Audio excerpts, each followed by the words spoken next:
اللہ الرحمن الرحیم۔ حدیث مبارک، جنات کا کھانا۔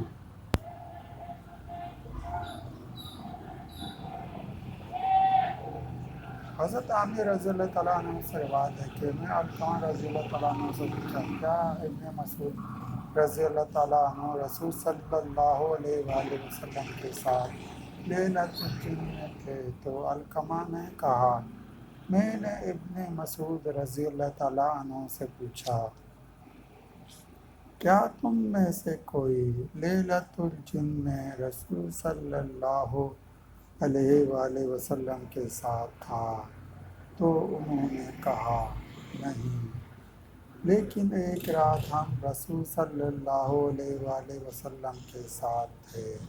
ہم نے رسول صلی اللہ علیہ وآلہ وسلم کو نہ پایا تو ہم نے آپ صلی اللہ علیہ وآلہ وسلم کو پہاڑی وادیوں اور کھائیوں میں تلاش کیا تو ہم نے کہا کہ آپ صلی اللہ علیہ وآلہ وسلم کو جن دے گئے یا کسی نے دھوکے سے شہید کر دیا۔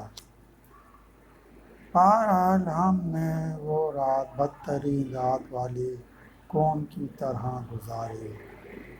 جب ہم نے صبح کی تو آپ صلی اللہ علیہ وآلہ وسلم ہرا کی طرف سے تشریف لائے تو ہم نے عرض کیا، یا رسول صلی اللہ علیہ وآلہ وسلم، ہم نے آپ صلی اللہ علیہ وآلہ وسلم کو گم پایا اور آپ صلی اللہ علیہ وآلہ وسلم کو تلاش کیا اور آپ صلی اللہ علیہ وآلہ وسلم کو نہ ڈھونڈ سکے۔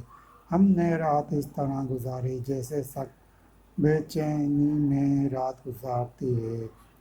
تو آپ صلی اللہ علیہ وآلہ وسلم نے فرمایا، میرے پاس جنات کی طرف سے بلانے والا آیا۔ میں اس کے ساتھ چلا گیا اور میں نے ان کے سامنے قرآن کی تلاوت کی اور فرمایا۔ پھر وہ ہمیں اپنے ساتھ لے گئے اور ہمیں اپنے جنات کے نشانات اور آگ کے نشانات دکھائے۔ جنات نے آپ صلی اللہ علیہ وآلہ وسلم سے اپنے کھانے کی چیزوں کے بارے میں سوال کیا تو